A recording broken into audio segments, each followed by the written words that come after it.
Amalan yang paling dicintai oleh Allah adalah rasa gembira yang kamu masukkan ke dalam hati seorang muslim. Apa hukumnya mendengarkan murotal Al-Quran dari qori yang bukan bermanhaj salaf? Dan apa hukum menjadikan buku dari penulis yang bukan bermanhaj salaf namun redaksinya ada di buku tidak berhubungan dengan akidah? Contoh buku tentang Nahwu Shorof. Jazakallahu khairan Ustaz. Apakah ketika wudhu lupa membasuh telinga dan ingat belum membasuh telinga ketika sholat rakaat kedua, apakah sholatnya tidak sah Ustaz? Syukran.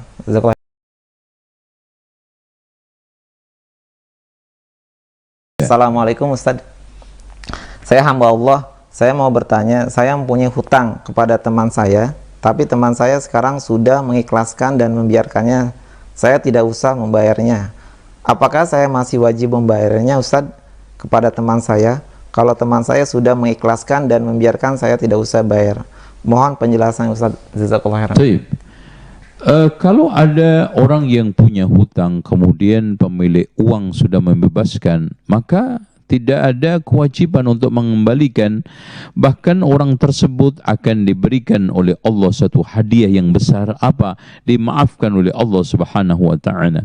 Di sana ada suatu hadis dari Rasulullah SAW, di mana ada seorang yang biasa memberikan pinjaman kepada orang lain. Ketika saat membayar, maka orang tersebut mengatakan kepada pembantunya yang menagihnya, tajawaz anhu, maafkan dia, ya, bebaskan dia. Fatajawazallahu ta'ala, Allah Subhanahu wa ta'ala memaafkannya. Dan ini merupakan satu hadiah besar. Makanya Rasulullah SAW sebutkan, ahabbu al-a'mali ilallahi sururun tudkhiluhu ala muslim.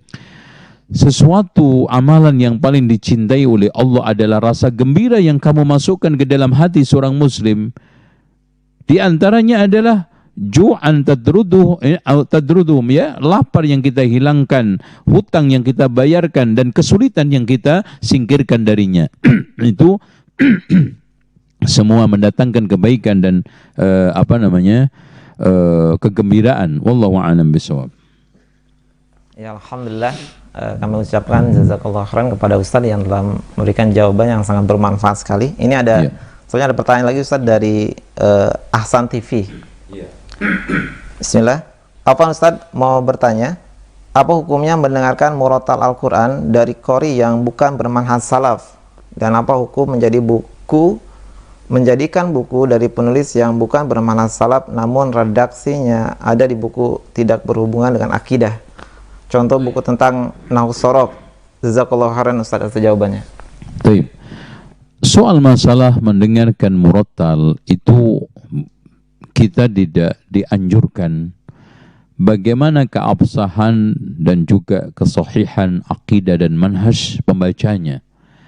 Tetapi yang paling terpenting adalah keabsahan makhrajnya, keabsahan huruf-huruf yang dia bacanya, dan kemudian tajwidnya. Kalau sudah itu semua terpenuhi, silakan. Makanya ketika kita itu bermakmum dengan orang, Rasulullah SAW hanya menyaratkan, falya'umukum aqra'ukum bi kitabillah, hendaknya yang menjadi imam kamu adalah yang paling baik bacaannya. Di situ penekanannya adalah bacaan, di situ penekanannya adalah makhraj, tajwid, dan juga tartilnya, tidak yang lainnya. Makanya Al-Hasanul Basri ketika ditanya solat di belakang orang-orang ahli bid'ah, maka beliau menjawab, salli ma'ahu wa alaihi bid'atu, solatlah di belakangnya dan dia bid'ah yang menanggungnya. Tentang masalah membaca buku, ya, juga sama, ya, dibolehkan secara dasar, meskipun kita di dalam hal-hal tertentu harus hati-hati akan ketercemaran pemikiran-pemikiran dia, dan juga mungkin hal-hal yang diselinapkan di dalam buku tersebut. Biidznillah, dengan cara seperti itu tidak ada masalah. Mungkin kita juga ketika kuliah membaca buku-buku biologi, kimia, fisika, itu sama saja, nggak ada masalah secara umum, karena buku-buku tersebut adalah buku-buku umum yang tidak terkait dengan akidah dan manhaj serta penetapan syariat Islam. Wallahu a'lam. Alhamdulillah, Jazakallah khairan atas jawaban Ustaz yang sangat bermanfaat sekali. Ini selanjutnya ada pertanyaan Ustaz dari Niaga TV ya Ustaz. Ya. Assalamualaikum Ustaz. Afwan di luar tema. Ya. Pak Ustaz, untuk harta, apakah semua harta yang kita miliki dijumlahkan, dihitung nisabnya, baru dikeluarkan zakatnya? Apakah seperti itu Ustaz? Jazakallah khairan. Baik, harta di sini yang dizakati adalah nuqud, yaitu berupa uang. Adapun mungkin kita punya mobil, kita punya tanah, kita punya rumah, tidak masuk dalam hitungan zakat. Kalau kita sekarang ini zakatul mal adalah harta uang yang kita miliki baik cash maupun di rekening, termasuk di tangan orang berupa piutang yang akan dibayar di tengah proses pembayaran zakat ini. Ini menurut pendapat yang benar juga wajib masuk di dalam hitungan. Dengan demikian, orang yang ingin mengeluarkan zakat, satu diperhatikan sekarang haulnya, kemudian jumlah minimal nisabnya, kemudian setelah itu harta-harta yang dia miliki berupa uang tadi, entah itu berupa cash atau sekarang yang ada di rekening. Ini kalau zakatul mal. Ya, adapun zakat dagang ada sendiri, terus kemudian ada hewan ada sendiri dan yang lainnya. Tapi kalau kita bahas masalah zakat mal seperti itu, harta yang kita miliki. Adapun rumah kita, tanah kita, kendaraan kita tidak masuk ke dalam zakat mal kita. Wallahu a'lam bishawab. Jazakallah khairan atas jawaban Ustaz yang sangat bermanfaat sekali. Ini ada pertanyaan dari pemirsa Ahsan TV. Yeah. Afwan Ustaz di luar tema. Yeah.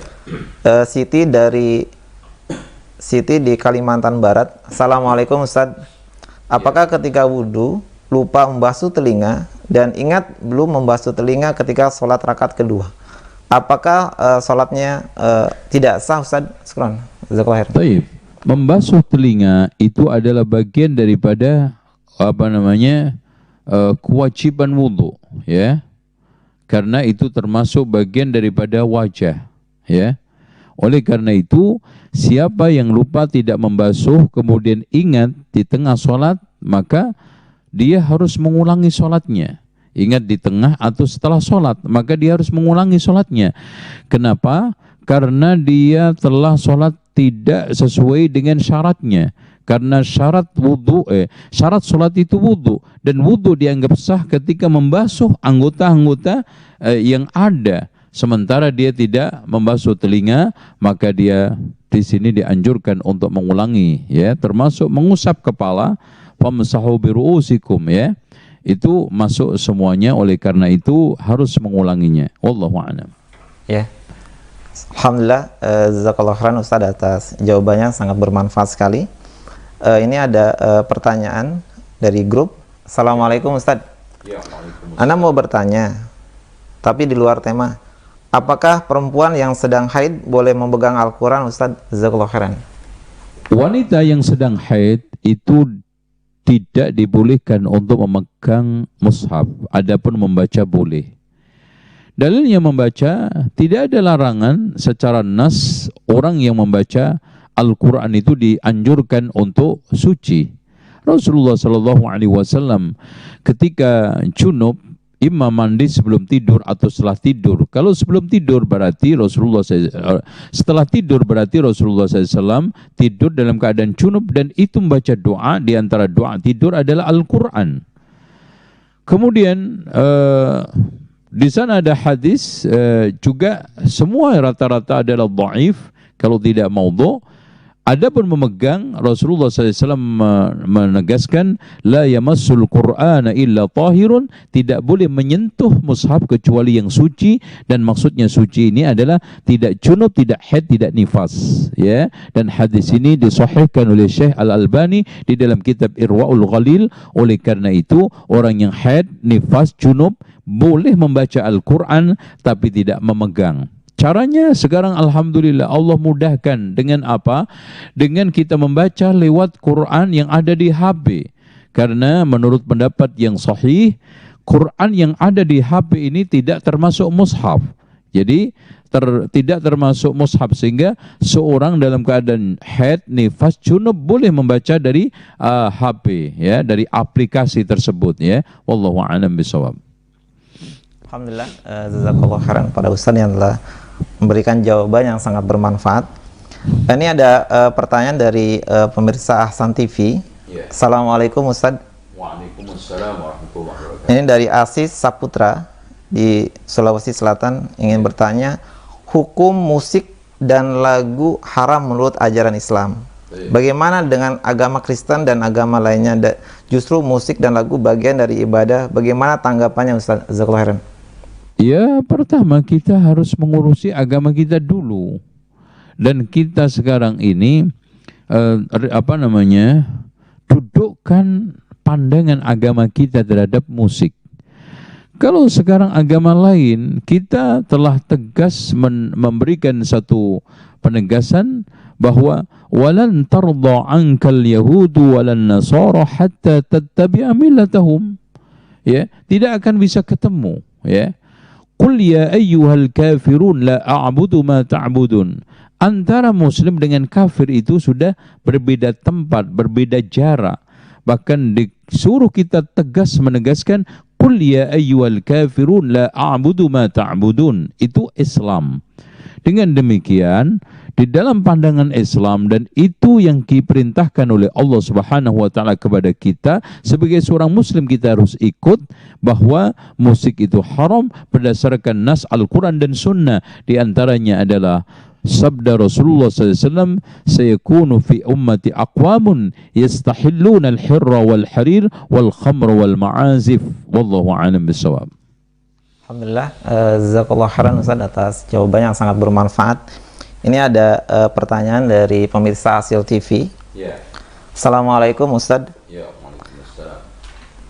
Bagaimana kalau bercita-cita beli rumah dengan cara menyicil dengan bunga, apakah itu boleh? Apa itu termasuk riba? Jazakallahu khairan Ustaz.